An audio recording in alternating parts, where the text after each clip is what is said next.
Ola, por que quixeches traballar en audiovisual? Bueno, quixen traballar en audiovisual porque dende pequeno sempre me gustou moitísimo o cine. Sempre ir ao cine ou ver unha película era como unha experiencia máxica.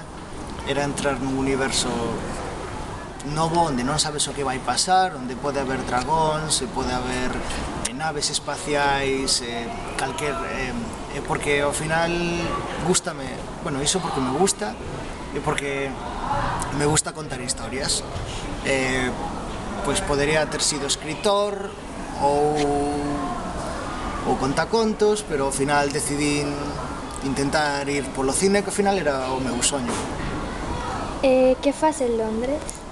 En Londres, polo momento, viñen a vivir coa miña moza, que é unha rapaza austríaca, e estou pouco a pouco intentando atopar traballo de audiovisual. Que consello lle darías a quen queira traballar no audiovisual na nosa idade?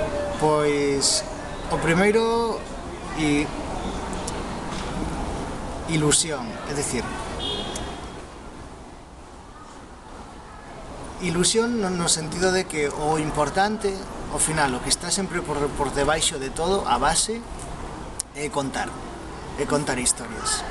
Entón, non sei, ler moito, ver moitas pelis, e intentar, non sei, podes, por exemplo, empezar a facer cousas coa cámara do teu móvil, podes, non sei, xogar a contarlle historias aos teus compañeiros, aos teus pais, aos teus colegas, porque ao final o que se trata é de coller a persoa que te está escoitando.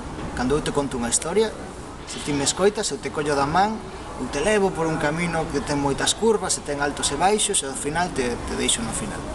Entón, ao final é iso, contar historias. Yeah.